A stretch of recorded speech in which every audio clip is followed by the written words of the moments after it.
అందరికీ నమస్కారం అండి. ఈరోజు ముఖ్యంగా 3-4 పాయింట్లు చెప్పాలని చెప్పి నేను భావిస్తున్నాను. దీని గురించి ప్రజలందరూ కూడా ఆలోచన చేయవలసిన అవసరం అని చెప్పి నేను భావిస్తున్నాను. దాంట్లో ముఖ్యమైనది ఏంటంటే, ఈ లాక్డౌన్ సమయంలో, కరోనా సమయంలో ప్రధానమంత్రి గారు ఇచ్చిన పిలుపు మేరకు ఈ లాక్డౌన్ ఏర్పాటు చేసే సంగతి అందరికీ తెలుసు. మరి సుమారు 45 రోజులు అయిపోయింది.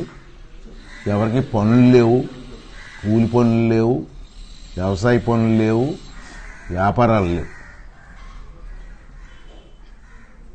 అందరూ కూడా ఖాళీగా ఉన్నారు. ఇటువంటి టైంలో వైన్ షాపులు ఓపెన్ చేయడం ఎంతవరకు న్యాయం? మరి ఆ వైన్ షాపులు ఓపెన్ చేయడం వల్ల ప్రజలు 45 రోజులు కఠోరంగా నియమాలు పాటించారు.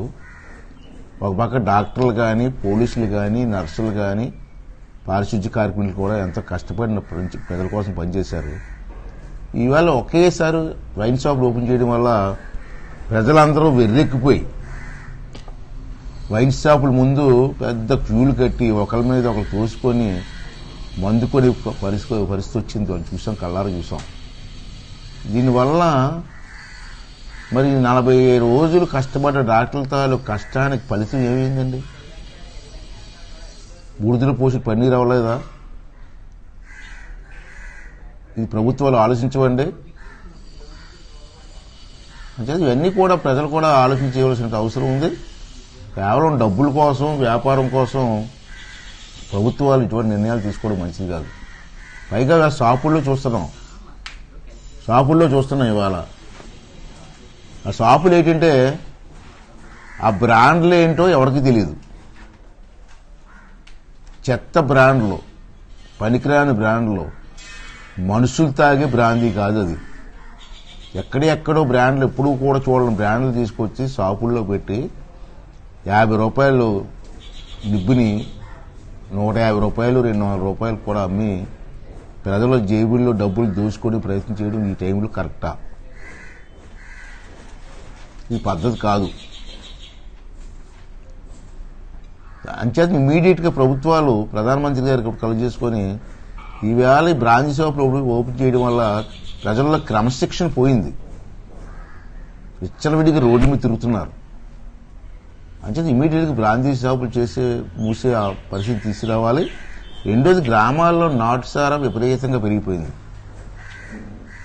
లీటర్ సారా, నాటు సారా 200 రూపాయలట. ఇటువంటి పరిస్థితిని తీసుకురావడానికి కారణం ఎవరండి? ప్రభుత్వాలు కదా, ప్రభుత్వ వైఫల్యం కదా. కంట్రోల్ చేయడానికి డిపార్ట్మెంట్ ఎవరికి పనిచేస్తున్నారండి? ఎవరు పనిచేయలేదు కదా. దీనివల్ల ప్రజల ఆరోగ్యం పాడవదా? ఇప్పటికే వ్యాధితో సపరిస్తూ ఉంటే మళ్ళీ ఈ నాటు సారా వల్ల ప్రజల ఆరోగ్యం పాడైపోతాయి, కుటుంబాలు ఏమైపోతాయి? అంటే ప్రభుత్వం దీని మీద దృష్టి పెట్టాలి. ఈ వ్యాపారం చేసేవాళ్ళు ఎవరు? మీరు వైఎస్ఆర్సీపీ పార్టీ మీ పార్టీ వాళ్ళు చేస్తారు వ్యాపారాలు. దాన్ని ఎందుకు కంట్రోల్ చేయలేకపోతున్నారు? మీ మీద మీరందరూ కూడా కంట్రోల్ చేయవలసిన అవసరం ఉంది. పైగా మీ స్పీకర్ గారే, తమ్మినేని సీతారాం గారే మొన్న పెద్ద స్టేట్మెంట్ ఇచ్చారు. రాష్ట్రంలో విపరీతమైన నాటుసారా అమ్ముడవుతుంది, దీన్ని కంట్రోల్ చేయమని. అంటే దృష్టి పెట్టండి. మళ్ళీ మొన్న ఏమో పెద్ద లక్షలు ఖర్చు పెట్టి ఒక పేపర్ యాడ్ ఇచ్చారు, ఇది కంట్రోల్ చేస్తాం అని. విచ్చలవిడిగా వాళ్ళ నాటుసారా గ్రామాలకు పోతుంటే దాని మీద యాక్షన్ తీసుకోవాల్సిన అవసరం ఉందని చెప్పి మేము భావిస్తున్నాం. ప్రజలు కూడా దీన్ని సహకరించవలసిన అవసరం ఉందని చెప్పి ఈ సందర్భంలో మీ అందరికి మనం చేస్తున్నాను. ఇటువంటి సమయంలో మళ్ళీ రెండో విషయం ఏంటంటే, కరెంటు బిల్లుల మీద విపరీతంగా ఛార్జీలు పెంచడం. ఇప్పటికీ లాక్డౌన్లో ప్రజలు అల్లాడిపోతూ ఉంటే ఈ సమయంలో కరెంటు బిల్లుల మీద ఛార్జీలు ఎవరైనా పెంచుతారండి? బుర్ర ఉన్నాడు ఎవరైనా పెంచుతారండి? బుద్ధున్నాడు ఎవరైనా పెంచుతారండి? అది సడన్ గా. దాని మీద ప్రజలకు ముందు అవగాహన రావాలి. ఇవాళ ఉన్నాయి కొన్ని లిమిట్స్ పెట్టారు మీరు జీవోలో. ఇన్ని యూనిట్స్కి ఇంత రేటు, ఇన్ని యూనిట్స్కి ఇంత 3 తారీఫులు పెట్టారు మీరు. మీరు పెంచినప్పుడు మళ్ళీ ఏప్రిల్లో పెంచుతున్నాం అంటున్నారు, పెంచామంటున్నారు. పెంచినప్పుడు ప్రజలకి అవగాహన రావాలి కదా. ఇవాళ ప్రజలంతా గగ్గోలు పెడుతున్నారు, ఏంటి కరెంటు బిల్లు అని. 300 రూపాయలు వచ్చినోడికి ఏమో 1000 రూపాయలు, ఇలా 500 రూపాయలకు వచ్చినోడికి ఏమో 2000 రూపాయలు. నేను పేపర్లో స్టేట్మెంట్ వచ్చింది, ఇంటేమో 5000 అట, కరెంటు బిల్లు 6000 అట. ఈ విధంగా పెంచడం వల్ల, సడన్గా పెంచడం వల్ల ఇప్పటికే ఇబ్బంది పడుతుంటే ప్రజలు, ఈ విధంగా కరెంట్ ఛార్జీలు పెంచడం ఎంతవరకు ధర్మం? పెంచారు, యూనిట్కి ఎంత పెంచారు, ఎన్ని యూనిట్కి ఎంత పెంచారు, ఇవన్నీ కూడా ప్రజలకు అవగాహన రావాలి కదా. ఎవరికి తెలుసు? ఇవాళ ఒక్కొక్క ఇంటికి 15,000 రూపాయలు 15,000 రూపాయలు వస్తే ఈ లాక్డౌన్ సమయంలో ఎవడు కట్టగలరండి? కట్టి పరిస్థితి ఉందా? కట్టబోతే ఫీజులు చేస్తారా? ఈ పద్ధతి కాదు. ఇటువంటి టైంలో ప్రజలకు అవగాహన కల్పించాలి, అంటే క్లారిటీ ఇవ్వాలి. ఇవన్నీ చేయకుండా ఒకేసారి కరెంటు బిల్లు పెంచి ప్రజల్లో గందరగోళ పరిస్థితి తీసుకొచ్చారు. అంచేత ఆ విద్యుత్ అధికారులు ఒక పక్క స్టేట్మెంట్ ఇస్తున్నారు, మేమేం పెంచలేదు, తప్పుడు ప్రచారము అని చెప్పి మీరే చెప్తున్నారు. ఒక పక్క ఏమో విపరీతంగా పెంచేశారు. అంటే దీని మీద ఇమీడియట్గా ప్రభుత్వం సరైన నిర్ణయం తీసుకోవాల్సిన అవసరం ఉందని చెప్పి నేను భావిస్తున్నాను. ఇక మూడోది ఏంటంటే, వ్యవసాయదారులు ధాన్యం పండే అన్ని కళ్ళాల్లో ఉన్నాయి. మీరేం చెప్పారు ముఖ్యమంత్రి గారు? కళ్ళాల్లోకి వెళ్ళి వచ్చే మేము ధాన్యం కొంటాం, మీరు భయపడొద్దని రైతులందరికీ హామీ ఇచ్చారు. వీళ్ళ కళ్ళాల్లో ఎక్కడ కొంటున్నారండి? నాకు తెలిసి ఎక్కడా కొనలేదు. ఉదాహరణకి మన విశాఖపట్నం జిల్లాలో ఇప్పుడు వచ్చే ఎక్కడ ఏ కళ్ళాల్లో ఎవరి దగ్గర ఎంత కొంటారు చెప్పండి, ధైర్యం ఉంటే మీకు. అగ్రికల్చర్ ఆఫీసర్ ధైర్యంగా చెప్పండి, జిల్లా ఆఫీసర్ మేము కొన్నామని. కొంటే చూపించండి. మేము ఛాలెంజ్ చేయట్లేదు. ఇప్పటికైనా కళ్ళు తెరిచి, ఏ ప్రాంతాల్లో వరిపండి ప్రాంతాలు ఉంటాయి మాకు, అన్ని ప్రాంతాల్లో వరి పండదు, కొన్ని ప్రాంతాలను వరి పండుతుంది. ఆ ప్రాంతాలు మీకు తెలుసు. ఆ ప్రాంతాలు మీ అగ్రికల్చర్ ఆఫీసర్తో మాట్లాడి ఎవరి దగ్గర ధాన్యం ఉన్నాయో తెలుసుకొని ఆ ధాన్యాన్ని కొనుగోలు చేసి ఆ పరిస్థితి కల్పించండి. మీరు ఎంతసేపు మీరు మాట్లాడితే ఏ కప్పులు చెప్తే ఎలాగండి? అంటే ఇమీడియట్గా ఇప్పటికైనా కళ్ళు తెరిచి ఈ కార్యక్రమం చేయవలసినటువంటి అవసరం అని చెప్పి మనం చేస్తాం. నాలుగోది, విశాఖపట్నంలో గ్యాస్ లీకేజ్ అయింది. దాని మీద రకరకాల వదంతులు ఉన్నాయి, రూమర్స్ ఉన్నాయి. సరే, అన్నీ నేను దాని గురించి మాట్లాడదలుచుకోలేదు. ఎందుకంటే ఆల్రెడీ జరిగిపోయింది. 12 మంది చచ్చిపోయారు, కొన్ని వందల మంది ప్రాణాలతో చలగాల ఆడుతున్నారు. ఇప్పుడు ఒక హాస్పిటల్లో ఉన్నారు. కొన్ని వేల మందికి ఈ గ్యాస్ ఎఫెక్ట్ అయింది. నిన్నే కమిటీ వాళ్ళు విజిట్ చేసి వాళ్ళు కూడా రిపోర్ట్ ఇచ్చారు. ఇవాళ ఏంటి రిపోర్ట్ ఇచ్చారు? ఆ గ్రామాల్లో పండించిన కాయగూరలు ఎవరో కూడా తినొద్దు అంటున్నారు. ఆ గ్రామాల్లో పాలు, గేదెలు ఇచ్చే పాలు ఎవరు తాగొద్దు అంటున్నారు. ఆ గ్రామాల్లో మంచినీళ్ళు తాగొద్దు అంటున్నారు. అంటే దీని అర్థం ఏంటండి? కాయగూరలు కూడా తినవద్దు అని చెప్తూ ఉంటే ఆ గ్రామాల్లో ఈ విషవాయువు ప్రభావం ఎంత ఉందో అర్థమైపోతుంది కదా. ఓ పక్క మీ మంత్రులు ఏమో ఇక్కడ ఏమీ లేదు, బ్రహ్మాండంగా ఉంది, మేము పడుకున్నాం రాత్రి అని చెప్తున్నారు. అంటే ఇటువంటి స్టేట్మెంట్లు మాకు వద్దు. సరే, అయింది, జరిగింది. మొన్న మీ ముఖ్యమంత్రి గారు వచ్చారు, హాస్పిటల్కి వెళ్ళి చూసి వెళ్ళిపోయారు. అతన్ని అంతా ఫాలో అయ్యాను, చూశాను. రావడం, హాస్పిటల్కి వెళ్ళడం, ఫ్యాక్టరీ వాళ్ళతో మాట్లాడడం, వెళ్ళిపోవడం. అతను వచ్చిన తీరు చూస్తే ప్రజలు ఆదుకోవడానికి వచ్చినట్టు లేదు, కంపెనీ వాళ్ళతో సెటిల్మెంట్ చేసుకోవడానికి వచ్చినట్టు ఉంది. ప్రజలు ఆదుకోవడానికి వచ్చినట్టు ఎక్కడ కనపడలేదు నాకు. కంపెనీ వాళ్ళతో మాట్లాడుకొని సెటిల్మెంట్ చేసుకోవడానికి వచ్చినట్టు కనపడుతుంది. అంచేత 12 మంది చచ్చిపోయిన తర్వాత అంత సీరియస్ ఇష్యూని ఇప్పుడు వచ్చి మీరు ఎందుకు యాక్షన్ తీసుకోలేదు? ఫ్యాక్టరీ వాళ్ళ నిర్లక్ష్యం వల్ల. కమిటీ రిపోర్ట్లో కూడా క్లియర్గా ఇచ్చారు, మనుషుల నిర్లక్ష్యం వల్లే ఇది జరిగింది, మానవుల తాలూకు నిర్లక్ష్యం వల్ల జరిగిందని క్లియర్గా రిపోర్ట్ వచ్చింది. అంటే కేవలం నిర్లక్ష్యం వల్ల 12 మంది ప్రాణాలు పోయాయి. మరి 12 మంది ప్రాణాలు తీసినట్టు కంపెనీ యాజమాన్యాన్ని ఎందుకు అరెస్ట్ చేయలేదు? ఇవాళ ఆల్రెడీ 4-5 రోజులు అయిపోయింది. ఎందుకు అరెస్ట్ చేయలేదు మీరు? వాళ్ళ మీద ఎందుకు యాక్షన్ తీసుకోలేదు?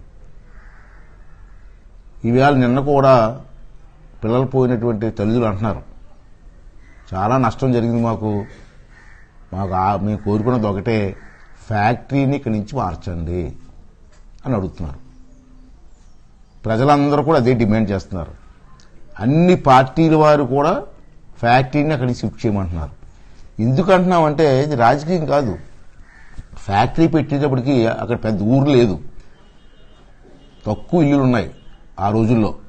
ఇప్పుడు ఫ్యాక్టరీ పెట్టిన తర్వాత విపరీతమైనటువంటి కన్స్ట్రక్షన్ జరిగింది.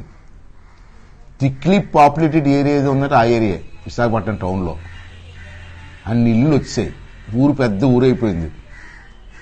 ఇప్పుడు జరిగింది. రేపు రాబోయే రోజుల్లో కూడా జరగవచ్చు కదా. జరిగితే జనానికి ఏమవుతుంది, ఎంతమంది చనిపోతారు? అవన్నీ తెలిసింది కూడా అక్కడ ఫ్యాక్టరీ ఉండడం మంచిది కాదు. ఎందుకంటే మంచి సెంటర్ పాయింట్లో ఫ్యాక్టరీ ఉంది. ఇటుపక్క గాజువాక అటుపక్క ఏరియాలు అన్నీ కూడా మనకు తెలిసిన విషయాలే. అంచే ప్రజల కోరిక పైన, ప్రజల డిమాండ్ పైన, అక్కడ ఉంటే ఆల్ పార్టీస్ డిమాండ్ పైన ఇమ్మీడియట్గా ఫ్యాక్టరీ మార్చి తీరాలి. ఇది మా అందరి తాలూకు డిమాండ్. అది జరగవలసిందే, జరిగి తీరవలసిందే. దానికి ప్రభుత్వం ఏం చేస్తారో ఒక నిర్ణయం తీసుకోవాలి.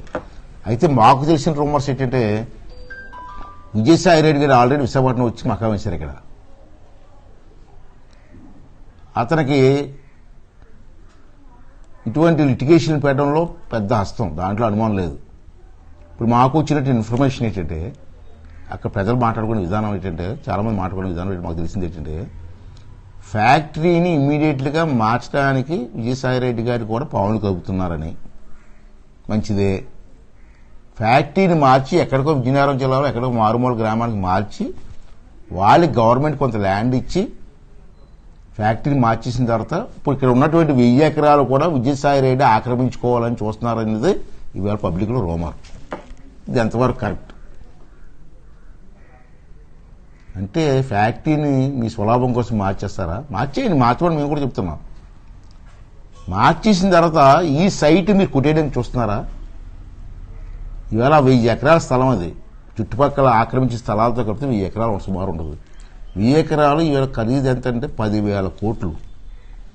10,000 కోట్లని తక్కువ రేటుకి ప్రభుత్వం నుంచి రాయించుకొని మీరు ఆక్రమించుకుని కొట్టేద్దామని చూస్తున్నారా? ఇది అన్యాయం కదా. ఇవన్నీ కూడా ప్రజలు గమనిస్తున్నారు. ప్రజలే చెప్తున్నారు ఇవన్నీ కొడేస్తారు ప్లాన్ చేస్తున్నారని.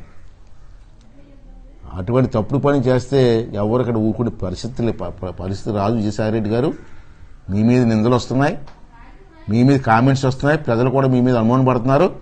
అంటే ప్రజలకు మీరు క్లారిటీ ఇవ్వాల్సిన అవసరం ఉంది. ఇవాళ మా డిమాండ్ ఏంటంటే ఫ్యాక్టరీ ఇమీడియట్గా మార్చాలి. మార్చిన తర్వాత ఈ ఖాళీ స్థానాలని ఎవరికి ఇవ్వకుండా ప్రభుత్వ ఆధీనంలో ఉంచుకొని బ్రహ్మాండమైన పార్క్ ఒక డెవలప్ చేయాలి. సెంటర్ పాయింట్ అది. సిటీ పార్క్ ఒకటి, బ్రహ్మాండ సిటీ పార్క్ ఒకటి. పాత జైలు ఉండేది పూర్వం మనకి ఆర్టీసీ కాంప్లెక్స్ పక్కనే. ఆ జైలు తీసి చంద్రబాబు నాయుడు మంచి పార్క్ డెవలప్ చేశారు. అదేవిధంగా ఈ 1000 ఎకరాల్లో కూడా మంచి బ్రహ్మాండ గ్రీనరీతో ఒక సిటీ పార్క్ డెవలప్ చేస్తే ఆ చుట్టుపక్కల ఉన్నటువంటి ప్రజలందరికీ కూడా మంచి వాతావరణం ఉంటుంది. అందరూ వెళ్ళి పార్కులో కుటుంబంతో ఎంజాయ్ చేయడానికి మంచి అవకాశం ఉంటుంది. కాబట్టి ఇది తప్పనిసరిగా ఫ్యాక్టరీ మారాలి, అక్కడ గ్రీనరీ పెంచాలి. అంతేకాని ఫ్యాక్టరీ మార్చేసి మీరు ఆ స్థలం ఆక్రమించి తెప్పితే మాత్రం విశాఖపట్నం ప్రజలు ఊరుకోరు. తరిమి కొట్టే పరిస్థితి రాకుండా చూసుకోవాల్సిన బాధ్యత మీ మీద ఉందని చెప్పి హెచ్చరిస్తున్నాం. దీనికి ప్రజలందరూ కూడా ఒకసారి దీని గురించి కూడా ఆలోచన చేయవలసిన అవసరం ఉంది. విశాఖపట్నంలో ఉన్నట్టు అన్ని పార్టీ నాయకులు కూడా ఒకే మాట మీద ఉండి ఫ్యాక్టరీని మార్చాలి, ఆ ప్రాంతాన్ని ఒక గ్రీనరీగా డెవలప్ చేయాలి. లేకపోతే దొంగల చేతిలోకి స్థలం అంతా వెళ్ళిపోతుంది, చాలా అన్యాయం జరుగుతుంది. కాబట్టి అందరూ కూడా దీని గురించి ఒకసారి ఆలోచన చేసి విశాఖపట్నానికి అన్యాయం జరగకుండా చూడవలసిన బాధ్యత అందరి మీద ఉందని చెప్పి ఈ సందర్భంలో మీ అందరికీ కూడా మనం చేస్తున్నాం. న్యూస్ మీటర్ తెలుగు ఛానల్ మీ ముందుకు వచ్చింది, దాన్ని ఆశీర్వదించండి, లైక్ చేయండి, షేర్ చేయండి, సబ్స్క్రైబ్ చేసుకోండి. హాయ్ అండి, దిస్ ఇస్ పద్దు పద్మావతి.